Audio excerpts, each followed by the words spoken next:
Dear God, I got one question. I need to know, do revolutionaries go to heaven? And if so, may their legacies last forever and their seeds grow. Tell them that we love them so and never let them die slow. It's like we cursed to be born black. We was kings and queens, now look where we at. I know it won't be long before we take it back. I just hope I live long enough to see it happen, and that's a fact. Cause one thing when you pro-black, you might love your people, but they may not love you back. For more than 400 years, we've been under attack. We survived slavery and then they gave us crack. Do revolutionaries go to heaven? Do revolutionaries go to heaven? Do revolutionaries go to heaven? Do revolutionaries go to heaven? Do revolutionaries go to heaven? I wanna know. Do revolutionaries go to heaven? I hope so. Do revolutionaries go to heaven? I wanna know. Do revolutionaries go to heaven? I hope.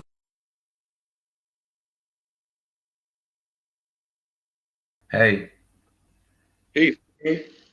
Can you hear me? How you feeling? I'm good, man. How are you?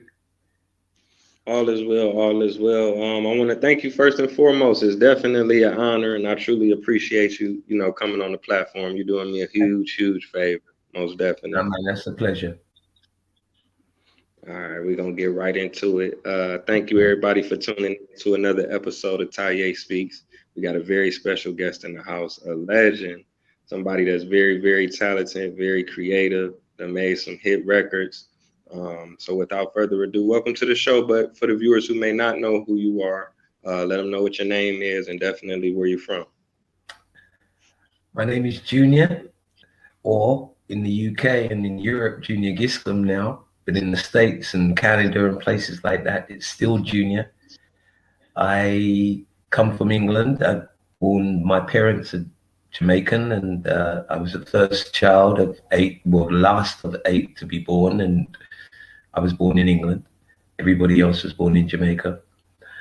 I had that big first record of mine, Mama used to say, which just kind of like took off and blew up, and the rest is history really concerning that.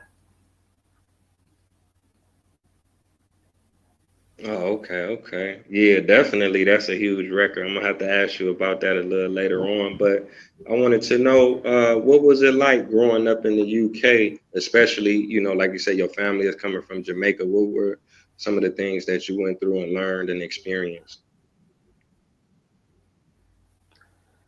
England was very undercurrent racist when I was growing up.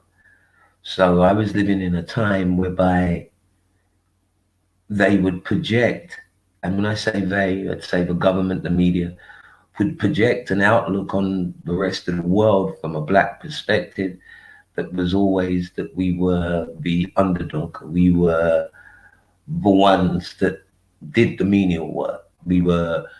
But it wasn't like America in the sense that it wasn't overt. They didn't just come out with it and have it in that way. In Britain, they tried to keep it under the carpet, but it registered itself in every institution that we have, even though they don't want to say that, but it's institutional, right across the board. So it wasn't easy growing up as a teenager.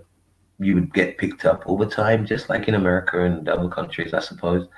You'd get picked up all the time. You'd get stopped if you had a nice car. You'd be frisked. They had a thing they called stop and search, so they could just stop you anywhere and search you. And another one they called sus, where they could look at you and just out of suspicion, they could assault you in terms of how they spoke to you, in terms of how they dealt with you. So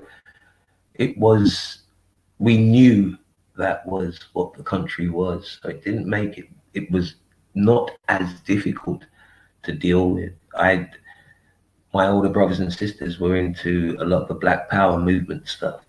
So when I was in my teens, I used to go to various places in England with my sister older than me, and we'd go and see Marcus Garvey. We'd go and see different things about different Black authors, writers, philosophers.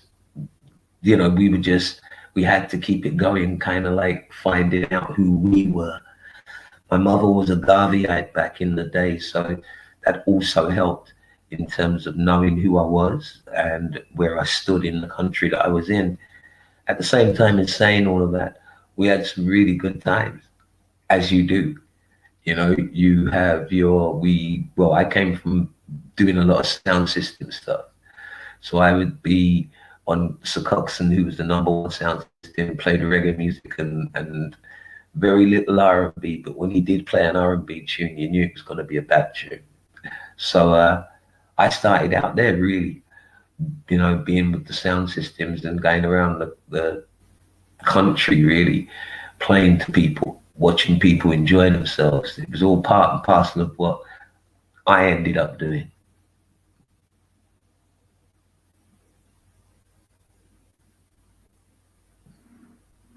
Oh, okay. I truly appreciate you sharing that. Big shout out to Marcus Garvey, man. What a giant. He influenced so many people. Big shout out to Jamaica, man. It's an island, but y'all have produced some of the most creative and most talented and the fastest humans, you know what I'm saying, in the world, man. That's amazing to come from a place like that, you know?